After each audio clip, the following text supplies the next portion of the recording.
എന്റെ പ്രിയമുള്ള സഹോദരങ്ങളെ, അല്ലാഹുവേ അവിടുന്ന് പ്രിയപ്പെട്ട ഭാര്യമാര് അവരടുക്കളയിൽ ജോലി ചെയ്യുന്നവരാണെങ്കിലും അതല്ല എന്തെങ്കിലും വീടിന്റെ അകത്തട്ടിൽ ജോലി ചെയ്യുന്നവരാണെങ്കിലും അവരെ വന്ന് സഹായിക്കാൻ, അവർക്കൊരു കൈ കൊടുക്കാൻ, നീ ഒരല്പനേരം ഒന്ന് വിശ്രമിച്ചോ, അടുക്കളയിലെ കുറച്ചു ജോലി ഞാൻ ചെയ്യാം എന്ന് പറഞ്ഞുകൊണ്ട് കടന്നു വരുന്ന ഭർത്താക്കന്മാരുണ്ട് എന്നുണ്ടെങ്കിൽ എന്തിനാണ് ചെറുപ്പക്കാരാ നാണക്കേടെന്ന് പറയുന്നത്?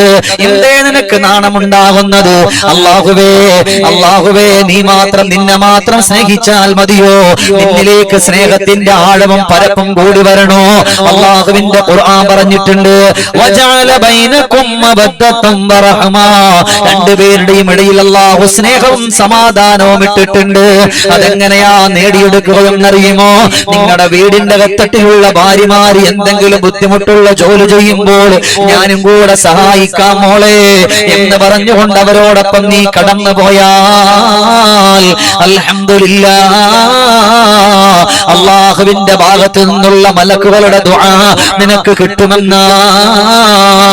എത്രയോ കരഞ്ഞിട്ട് ദുആ ചെയ്തിട്ട് സ്വീകരിക്കാത്തത്, സങ്കടപ്പെട്ടിട്ട് സ്വീകരിക്കാത്തത്, പ്രയാസപ്പെട്ടിട്ട് സ്വീകരിക്കാത്തത്, അങ്ങനെ ഒന്നും ചെയ്തിട്ട് സ്വീകരിക്കാത്ത ദുആ പോലും നിന്റെ പ്രിയപ്പെട്ടവളെ നീ ഇഷ്ടപ്പെട്ടിട്ട് അവളെ വന്ന് സഹായിച്ചാൽ, അല്ലാഹുവേ നീ ദുആ ചെയ്യുകയാണ്, പടച്ചവനെ എന്റെ വീടിന്റെ അകത്തട്ടില് എന്റെ പ്രിയപ്പെട്ടവൾ ഒറ്റയ്ക്ക് ജോലി ചെയ്തപ്പോ അവളെ ഞാൻ സഹായിച്ചിട്ടുണ്ടെങ്കിൽ ആ സഹായം ഒരു നന്മയാണെങ്കിൽ അല്ലാഹ് അതിന്റെ ബറക്കത്ത് കൊണ്ട് എന്റെ ജീവിതത്തിന്റെ സങ്കടങ്ങളെ നീ മാറ്റണേ അല്ലാഹ് എന്ന് പറഞ്ഞുകൊണ്ട് ദുആ ചെയ്താൽ അല്ലാഹു നിങ്ങളുടെ ദുആ സ്വീകരിക്കും.